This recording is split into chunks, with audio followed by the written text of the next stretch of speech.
ಕೊಟ್ಟಿರೋದನ್ನ ಕೈ ತಗೋಬೇಕಾಗುತ್ತೆ. ಶ್ರಾವಣಿ ಶ್ರಾವಣಿ ಶ್ರಾವಣಿ, ನಿನ್ನ ಕೈಗಳು ನನ್ನ ಕೈಯಲ್ಲೇ ಇರಬೇಕಾದ್ರೆ ಕಾಲಿನ ವಿಷಯದ ಬಗ್ಗೆ ಯಾಕೆ ಮಾತಾಡ್ತಿದ್ಯಾ? ಅಕ್ಕಿ ತಾನಾಗೇ ತನ್ನ ಬಲೆಗೆ ಬೀಳ್ತಿದೆ.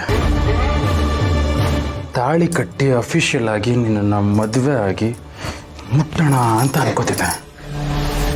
ಆದರೆ ನನಗೆ ಕೈ ಕೊಟ್ಟು ಆ ಸುಬ್ಬು ಹಿಂದೆ ಓಡೋದೆ. ನೀನು ನನ್ನ ಮದುವೆ ಆಗ್ತೀನಿ ಅಂತ ಮೋಸ ಮಾಡಿದಾಗಿಂದ ನನ್ನ ರಕ್ತ ಕುದೀತಾ ಇದೆ. ಆದರೆ ನನ್ನ ಮನಸ್ಸಲ್ಲಿ ನಿನ್ನ ಮೇಲಿರೋ ಆಸೆ ಮಾತ್ರ ಹೆಚ್ಚಾಗ್ತಾನೆ ಇದೆ. ಈ ಆಸೆ ಅನ್ನೋ ಹುಚ್ಚು ಕಮ್ಮಿ ಆಗಬೇಕು ಅಂದರೆ ನೀನು ನೋಡಾಗಬೇಕು ಶ್ರಾವಣಿ.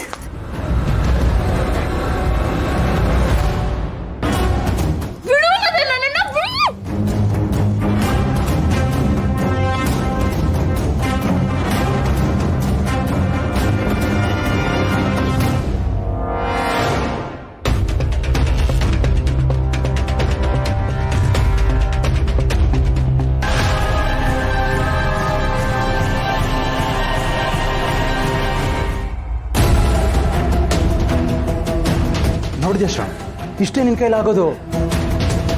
ನೀನು ಹಾರಾಡೋ ಹಕ್ಕಿ ಆದರೆ ಆ ರೆಕ್ಕೆನ ಹೇಗೆ ಕತ್ತರಿಸ್ಬೇಕು ಅಂತ ಈ ಮ್ಯಾಡಿಗೆ ಚೆನ್ನಾಗಿ ಗೊತ್ತು. ನೋಡ್ದಲ್ಲ ನಿನ್ನ ಪರಿಸ್ಥಿತಿ ಇವಾಗ ಹೇಗಾಗಿದೆ ಅಂತ. ನನಗೆ ಮೋಸ ಮಾಡಿ ಆ ಸುಬ್ಬುನ ಮದುವೆ ಆಗಿದ್ದಕ್ಕೆ ಈ ಕ್ಷಣಕ್ಕೆ ನಾನು ನಿನ್ನ ಮೇಲೆ ಸೇಡು ತೀರಿಸ್ಕೋಬೋದು. ಆದರೆ ಆಸೆ ಪಟ್ಟಿರೋ ಹಣ್ಣನಾಗಲಿ ಇಷ್ಟಪಟ್ಟ ಹೆಣ್ಣನಾಗಲಿ ಒಂದೇ ಸಲ ತಿಂದು ಮುಗಿಸೋವಂಥ ಕ್ಯಾಟಗರಿಯವನು ನಾನಲ್ಲ. ಇವತ್ತಿಗೆ ಸಾಕು, ಮುಂದೆ ಹೋಗ್ತಾ ಹೋಗ್ತಾ ಹೋಗ್ತಾ ನಾನು ಏನು ಅಂತ ಗೊತ್ತಾಗುತ್ತೆ. ಈ ಮದನ್ ಒರಿಜಿನಲ್ ಸ್ಟೈಲ್ ಇದೆ ಶ್ರಾವಣಿ.